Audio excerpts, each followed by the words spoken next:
2 பெரிய கட்டு முருங்கைக்கீரையை நல்லா சுத்தம் பண்ணி வச்சிருக்கேன். இதை வாஷ் பண்ண வேண்டாம், தொடச்சி விட்டா போதும். வீட்டில் ஒரு ஓரத்திலேயே நிழல்ல 4-5 நாள் காய வச்சாலே நல்லா முறுமுறுன்னு ஆயிரும்.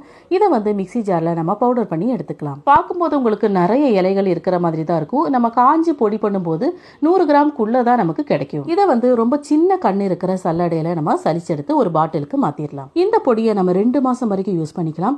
டெய்லி யூஸ் பண்ண வேண்டாம், ஒரு நாள் விட்டு ஒரு நாள் யூஸ் பண்ணிக்கலாம். ஏன்னா அவ்வளோ சத்து மிகுந்தது. இதை நீங்க யூஸ் பண்ணும்போது 1/2 ஸ்பூன் மட்டும் எடுத்துக்கோங்க. ஏன்னா இந்த 1/2 ஸ்பூன் பொடிங்கிறதே நமக்கு ஒரு கை நிறைய இலைக்கு சமம். எலும்புகள், கர்ப்பப்பை இதையெல்லாம் நல்லா ஸ்ட்ராங் ஆக்கிரும். கொழுப்பை நல்லாவே குறைச்சிரும். ரத்த சோகையை சூப்பரா சரிப்படுத்திடும். இதை பல விதத்துல யூஸ் பண்ணிக்கலாம். கற்றாழையை மிக்ஸி ஜார்ல சேர்த்து 1 ஸ்பூன் இந்த பொடியை சேர்த்து அரைச்சு ஹேர் பேக்கா நீங்க யூஸ் பண்ணிக்கலாம். இல்லைன்னா 1/2 ஸ்பூன் தண்ணீர்ல கலந்து குடிக்கலாம். இந்த மாதிரி குடிக்கும் போது மேல இந்த மாதிரி நிற்கும்.